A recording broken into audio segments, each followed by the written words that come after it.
ಮದುವೆಗೆ ಮುಂಚೆ ಯಾರೂ ಹಾಗೆಲ್ಲ ಹೋಗಬಾರ್ದು. ಅದು ಮರ್ಯಾದೆ ಅಲ್ಲ. ಎಲ್ಲರ ಜೊತೆಗೆ ಹೋದ್ರೆ ನಿನಗೂ ಗೌರವ ಜಾಸ್ತಿ. ಎಲ್ಲ ಒಟ್ಟಿಗೆ ಹೋಗೋಣ, ಆಮೇಲೆ ಬೇಕಾದ್ರೆ ನೀನು ನಿಧಾನವಾಗಿ ವಾಪಸ್ ಬರುವಂತೆ.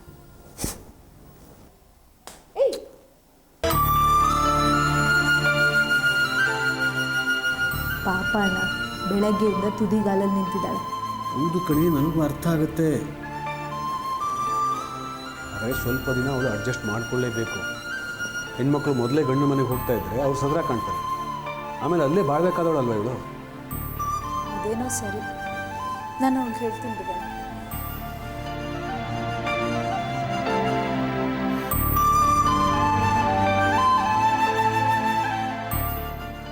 ವಿದ್ಯಾ, ಅರೆ ಚಿಕ್ಕಪ್ಪ ಚಿಕ್ಕಮ್ಮ, ನೀವು ಬರಲ್ಲ ಅಂತ ಅಪ್ಪ ಹೇಳ್ತಿದ್ರು. ಹಾಂ, ನಾವು ಬರೋದನ್ನ ಕ್ಯಾನ್ಸಲ್ ಮಾಡಿದ್ವಿ. ರಾತ್ರಿ ಯಶೋಧ ಫೋನ್ ಮಾಡಿದ್ರು, ಯಾವುದೇ ಕಾರಣಕ್ಕೂ ಮಿಸ್ ಮಾಡಬೇಡಿ, ಬಂದ್ಬಿಡಿ ಅಂತ ಹೇಳಿದ್ರು. ಅದಕ್ಕೆ ಹೊರಟು ಬಂದ್ವಿ. ಇಲ್ಲದೆ ಇದ್ರೆ ಯಾರಿಗೆ ಬೇಕು? ಈ ಭಾವನೆಗಳೇ ಇಲ್ಲದೆ ಇರೋ ಬೆಂಗಳೂರು. ಶಪ ಬಾ.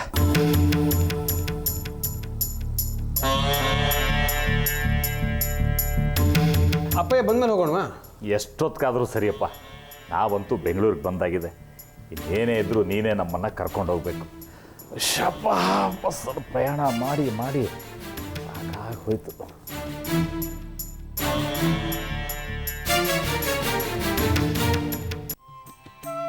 ಚೇತು, ಯಾಕೋ ಯಾರೂ ಇನ್ನೂ ಬಂದೇ ಇಲ್ಲ. ಟೈಮ್ ಆಗ್ತಿದೆ. ಸುಮತಿ ಯಾಕೆ ಬಂದಿಲ್ಲ ಇನ್ನ? ಬೆಳಿಗ್ಗೆ ಬೇಗ ಬಂದು ಹೇಳಿದ್ದೀನಿ. ಬಹುಶಃ ಎಲ್ಲರ ಜೊತೆಗೆ ಬರ್ಬೋದು ಅಂತ ಕಾಣುತ್ತೆ.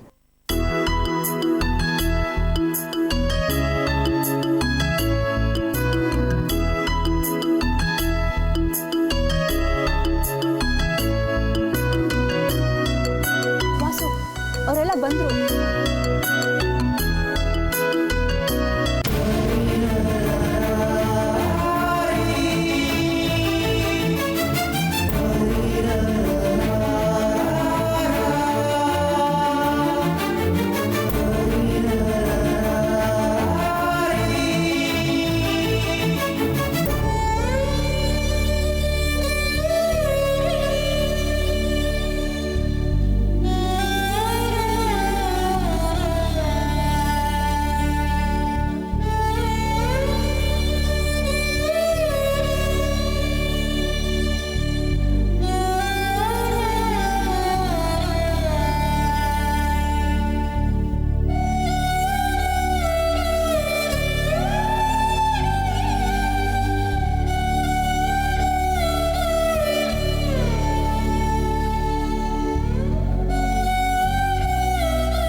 ವಾಸು ನೋಡಬೇಕು ಅನ್ನಿಸ್ತಿತ್ತು.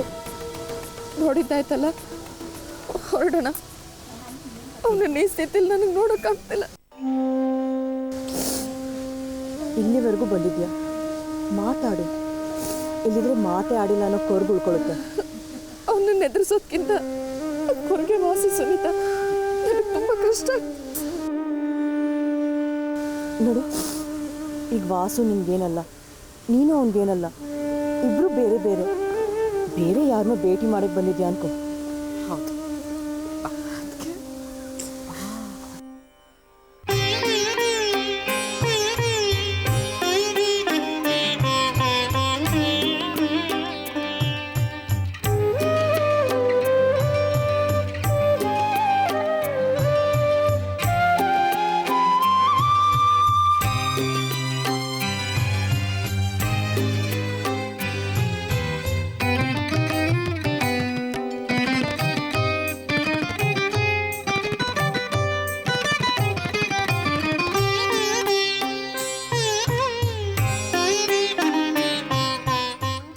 ಹೇಗಿದ್ದೀರಾ ವಾಸು? ಚೆನ್ನಾಗಿದೆ. ನಮಸ್ತೆ ಸರ್. ಇವರು ದೇವ್ಕಿ ದೊಡ್ಡಪ್ಪ. ಓ, ನಮಸ್ತೆ ಸರ್. ಅತ್ತಿಗೆ ಒಂದು ನಿಮಿಷ.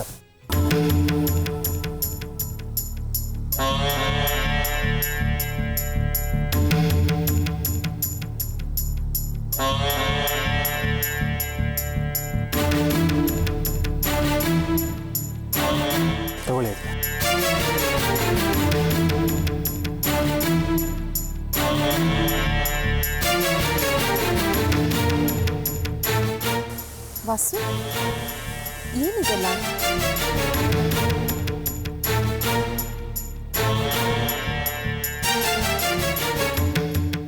ದೇವಕಿಗೆ ಸೀರೆ ಉಡಿಸಿ ರೆಡಿ ಮಾಡಿ.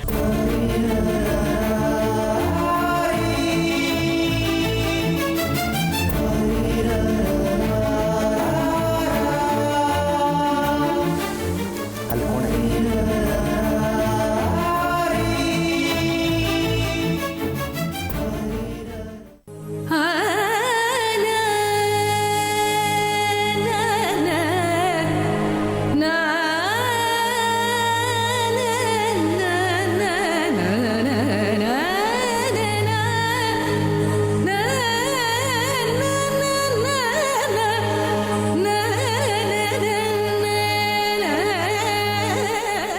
ವಿದ್ಯಾಧರಲ್ಲಿ ಕಾಣಿಸ್ತಾ ಇಲ್ಲ. ಅವ್ರು ಬಿಡಲಿಲ್ವ? ಇಲ್ಲಪ್ಪ, ಅವನು ಬಂದು ಏನೇನೋ ಹೇಳಿ ನಿನ್ನ ಮನಸ್ಸಿಗೆ ನೋವು ಉಂಟು ಮಾಡ್ತಾನೆ ಅಂತ ನಾವೇ ಇವತ್ತು ಭೇಟಿಯಾಗುವ ವಿಷಯನ ಅವನಿಗೆ ತಿಳಿಸ್ಲಿಲ್ಲ. ಅಯ್ಯೋ, ತಪ್ಪು ಮಾಡಿಬಿಟ್ರಿ ಅಂಕಲ್ ನೀವು. ಅವರು ಇದ್ದಿದ್ರೆ ಚೆನ್ನಾಗಿರ್ತಿತ್ತು ಮದುವೆಗೆ.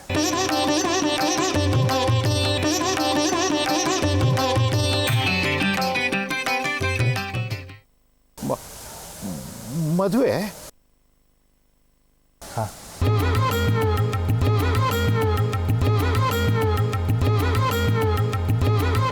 ದೇವಕಿ ಅಂತ ಹುಡುಗಿ ಸಿಗೋದು ನೈಪುಣ್ಯ ಸರ್. ನಿಮಗೆ ಥ್ಯಾಂಕ್ಸ್ ಹೇಳಬೇಕು.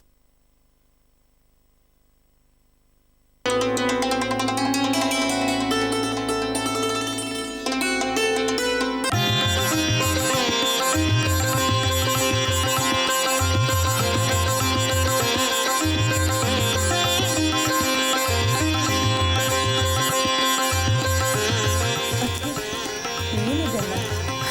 ನನಗಂತೂ ಏನೂ ಅರ್ಥ ಆಗ್ತಾ ಇಲ್ಲ. ವಾಸು ಇದನ್ನು ಕೊಟ್ಟ, ರೆಡಿ ಮಾಡು ಅಂತ ಹೇಳ್ತಿದ್ದಾನೆ. ಯಾಕೆ ರೆಡಿ ಮಾಡಬೇಕು? ಏನು ಕತೆ? ಮಾವ ಮಾವ ಏನಾಯ್ತು? ವಾಸು ವಾಸು ದೇವಕಿನ ಮದುವೆ ಆಗ್ತಾನಂತ.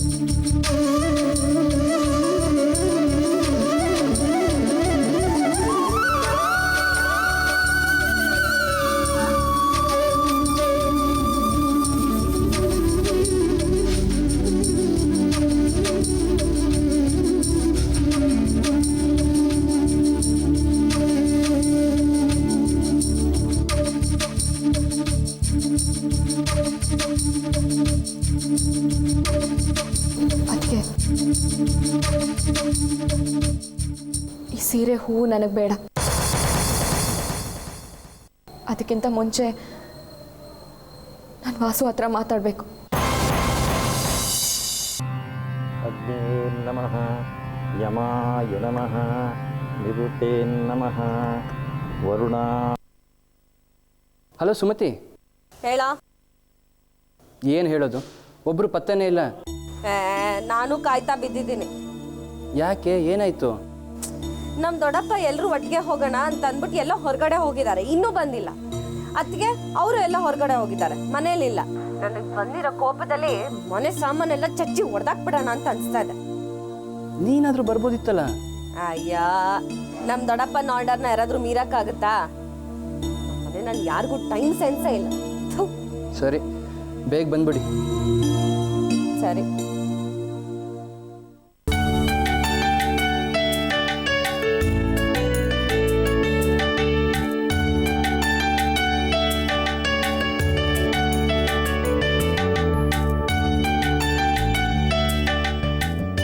ಚಿಕ್ಕಪ್ಪ, ರೆಸ್ಟ್ ತಗೋತೀರಾ? ಮಲ್ಕೊಳ್ಳಿ.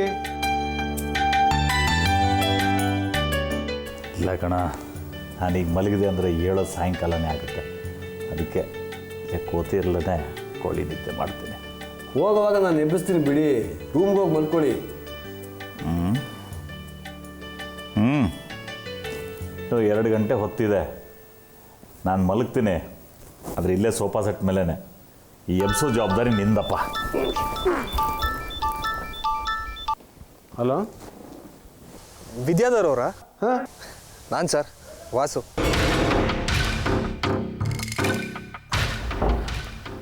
ಹಾಂ ಹೇಳಿ ವಾಸು. ನಾನು ತುಂಬ ಸಾರಿ ವಾಸು. ನನಗೆ ನಿಜವಾಗ್ಲೂ ಗೊತ್ತಾಗಲಿಲ್ಲ. ನಾನು ನೀವೇ ಅಂತ ತಪ್ಪು ತಿಳ್ಕೊಂಬಿಟ್ಟೆ. ಸಾರಿ, ದಯವಿಟ್ಟು ನನಗೆ ಕ್ಷಮಿಸಿ ವಾಸು. ಆ ಮಾತೆಲ್ಲ ಈಗ ಯಾಕೆ? ನಾನೇ ಇದನ್ನೆಲ್ಲ ಮರ್ತು ಬಿಟ್ಟಿದ್ದೀನಿ, ನೀವು ಮರ್ತು ಬಿಡಿ.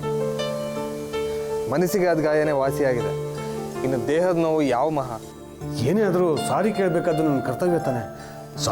ಸಾರಿ. ಅದಿರಲಿ, ನೀವ್ಯಾಕೆ ಬರಲಿಲ್ಲ? ಎಲ್ಲಿಗೆ? ಇಲ್ಲಿ ದೇವಸ್ಥಾನಕ್ಕೆ. ಅತ್ತಿಗೆ, ಸುನೀತಾ, ಪುರುಷೋತ್ತಮ್, ನಾರಾಯಣ್ ಎಲ್ಲರೂ ಇದ್ದಾರೆ, ದೇವಕಿನೂ ಇದ್ದಾರೆ. ಏನು ವಿಶೇಷ?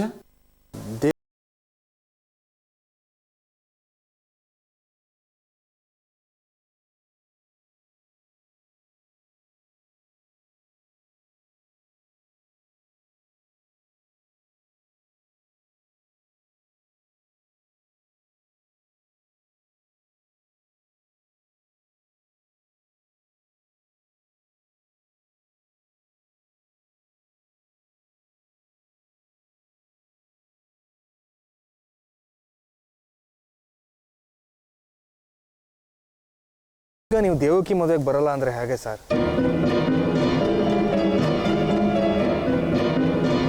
ಮದುವೆನಾ? ಎಲ್ಲಿ, ಯಾರಾಗೋರು?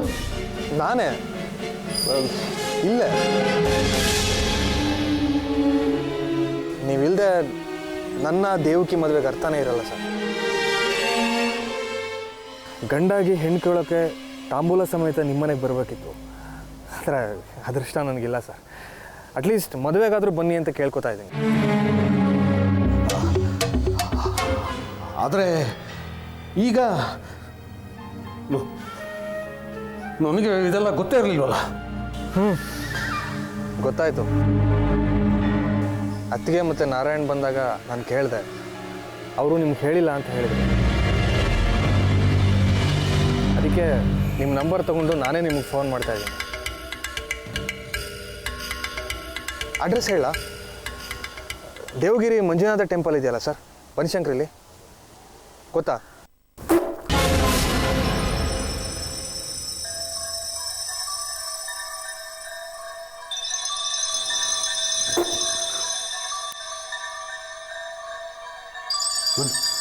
ನನ್ನ ಮೇಲೆ ಅನುಮಾನ. ನನಗೆ ಮುಚ್ಚಿಟ್ಟು ಮದುವೆ ಮಾಡೋ ಹುನ್ನಾರ. ಆಹಾ, ನೋಡಿ ನಿಮಗೆ ಬುದ್ಧಿ ಕಲಿಸ್ದೆ ಇದ್ರೆ ನಾನು ವಿದ್ಯಾಧರನೇ ಅಲ್ಲ, ವಾಸನ ನೋಡ್ತೀವಿ ಅಂತಲೂ ಗೊತ್ತಿರಲಿಲ್ಲ. ಇಬ್ಬರು ಕಳ್ಳರ ಥರ ಹೋಗಿದ್ದೀರಿ.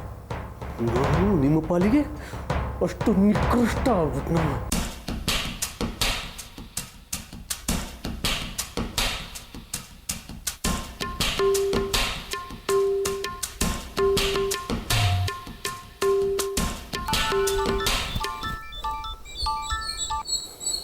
ಹಾಂ, ಹೇಳು ವಿದ್ಯಾ. ಮತ್ತೆ ಸುಳ್ಳು, ಮಗನಿಗೆ ಸುಳ್ಳು. ಈಗಲಾದರೂ ಎಲ್ಲ ಹೇಳಿ ನನಗೆ ಮಾಡ್ತೀರಾ ಅಂತ ಅನ್ಕೊಂಡಿದ್ದೆ. ಆದರೆ ನಿಮ್ಮ ಪಾಲಿಗೆ ನಾನು ಇಲ್ಲ ಆಗ್ಬಿಟ್ಟೆ ಅಲ್ವಾ? ನೋಡು ವಿದ್ಯಾ, ನಾನೀಗ ಬಂದಿರೋದು ಪ್ರಚಾರ ಮಾಡೋ ಕೆಲಸ ಅಲ್ಲ. ಸರಿ, ಈಗ ನೀವು ಎಲ್ಲಿದ್ದೀರೋ ಅಲ್ಲಿಗೆ ಚಿಕ್ಕಪ್ಪ ಚಿಕ್ಕಮ್ಮನ ಕರ್ಕೊಂಡು ಬರಲಾ? ಬಂದಿದ್ದಾರೆ.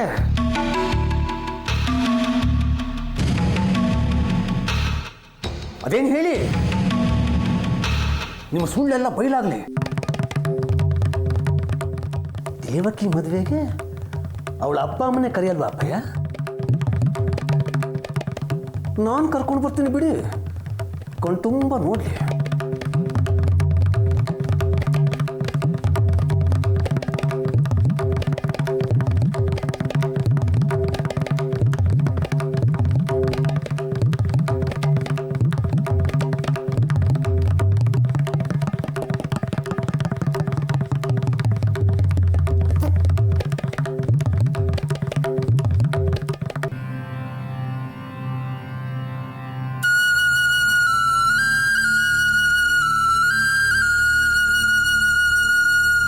ನಿನ್ನ ನಿರ್ಧಾರ ಸರಿ ಅನ್ನಿಸ್ತಾ ಇದೆಯಾ? ಇದು ನನ್ನ ಒಬ್ಬನ ನಿರ್ಧಾರ ಅಲ್ವಲ್ಲ, ನಾವಿಬ್ಬರು ಯಾವತ್ತೂ ಸೇರಿ ಕಂಡು ಕನಸಲ್ವಾ ಇದು? ಆಗ ನಮ್ಮ ಪಾಲಿಗೆ ಕನಸಾಗಿತ್ತು. ಈಗ ಅದೇ ಕನಸು ದುಸ್ವಪ್ನ ಆಗ್ಬೋದಲ್ವಾ? ಅದೆಲ್ಲ ನಮ್ಮ ಕೈಲೇ ಇರೋದಲ್ವಾ?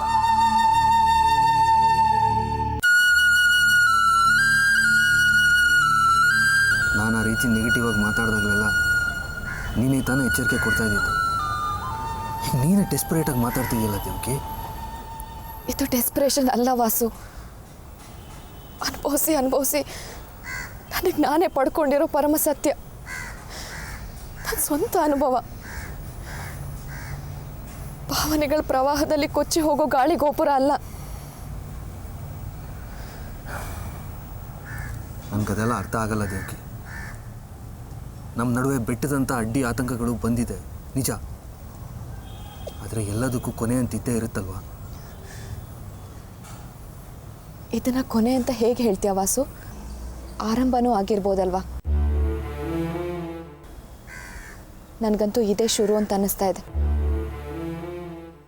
ನಿನ್ನ ಈ ಆಶಯದ ಹಿಂದೆ ಕರುಣೆ, ಸಹಾನುಭೂತಿಯ ನೆರಳು ಕಾಣಿಸ್ತಾ ಇದೆ. ಛೇ, ಸಿಂಪತಿಗಾಗಿ ನಾನು ನಿನ್ನ ಮದುವೆ ಆಗ್ತೀನಿ ಅಂದ್ಕೊಂಡ್ಯಾ? ಅಷ್ಟೊಂದು ಚೀಪ್ ಅಂದ್ಕೊಂಡ್ಯಾ ನನ್ನ?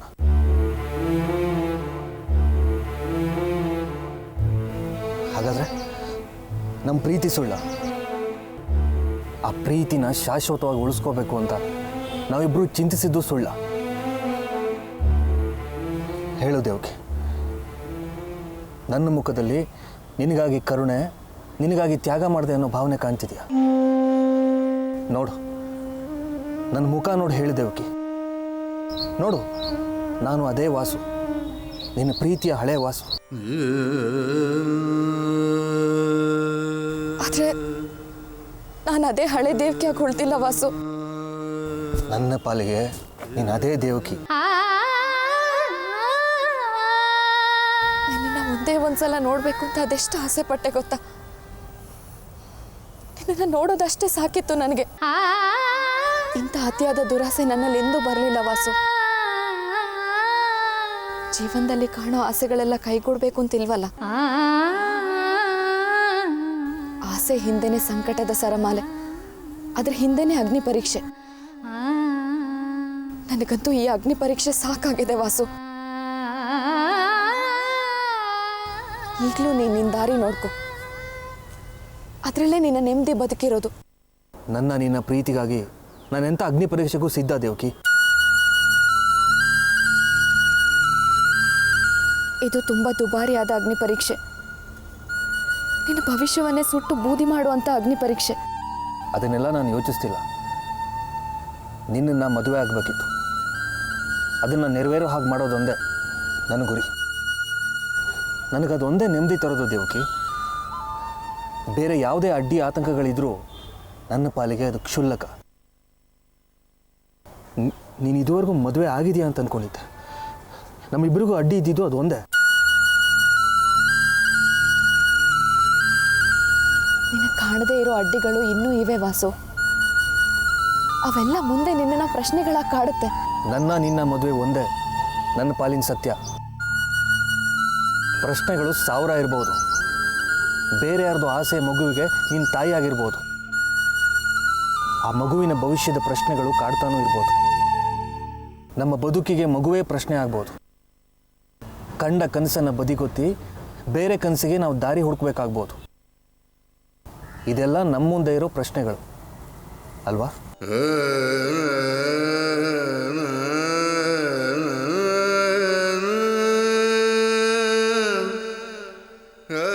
ನಾನು ನೀನು ಇಬ್ಬರು ಇಂಥ 100 ಪ್ರಶ್ನೆಗಳನ್ನು ಮುಂದಿಟ್ಕೊಂಡು ಮದುವೆ ಆಗ್ತಿದ್ದೀವಿ.